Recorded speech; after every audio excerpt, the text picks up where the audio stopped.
student, this is the question GATE 2014 2 marks. What is the question? OS use Banker's algorithm for a deadlock avoidance while managing the allocation of three resources. There are three resources of type X, Y and Z assigned to a three process P0, P1 and P2. The table below present the current system state. Allocation matrix show the current available resource allocate to each process, and maximum matrix denote the maximum need, maximum number of resource each resource type is required. Getting my point? So first of all we have to calculate the need matrix, that is nothing at maximum minus allocation. Getting my point? Or there it is mentioned available is, what is the available resource? X, Y and Z, 3 unit of X, 2 unit of Y and 2 unit of Z. And it is mentioned, that is little bit tricky, it is mentioned the system is currently in safe state. So you no need to count about the deadlock avoidance algorithm, apply the Banker's algorithm, no need to calculate ki which one is satisfied, which one is not. It is clearly mentioned the system is in safe state. After that, consider the following independent request for additional resource in a current state. P0 request additional 0 unit of X, Y 0 unit of Y and 2 unit of Z, means that request is additional 0 0 2, that add in the need matrix. And P1 request 2 unit of X, 0 unit of Y and 0 unit of Z. Then which one is true?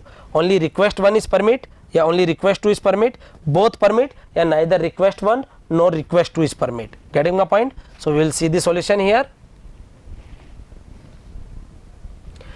Allocation is given, maximum is given, we calculate the need, that is nothing maximum minus allocation. So we will calculate, and it is mentioned ki it is in safe state, so need to calculate. We have additional request, that is request 1, that is nothing 0 0 2 and request 2 2 0 0. So we add these additional request in the need matrix. 8 0 4 plus 0 4, 2 plus 2 4 and 3 plus 2 5 0 and 0. And right now the available is, how much is given? 3 2 2. We can satisfy which one? Because available is given, that is 3 2 2. So you can satisfy first P2. Getting my point? P2 because available is 3 2 2 and you can give 1 2 2. So we can satisfy P2. When the P2 finish, then it will give 2 1 1. So we are getting 5 3 2. From 5 3 2 you can satisfy request number 2, that is P1. When P1 finish, it will release all the resource, that is 3 2 0, that 8 5 2. Clear? Now you can see here 8 5 3 2 0 and available is 3 2 2. When we add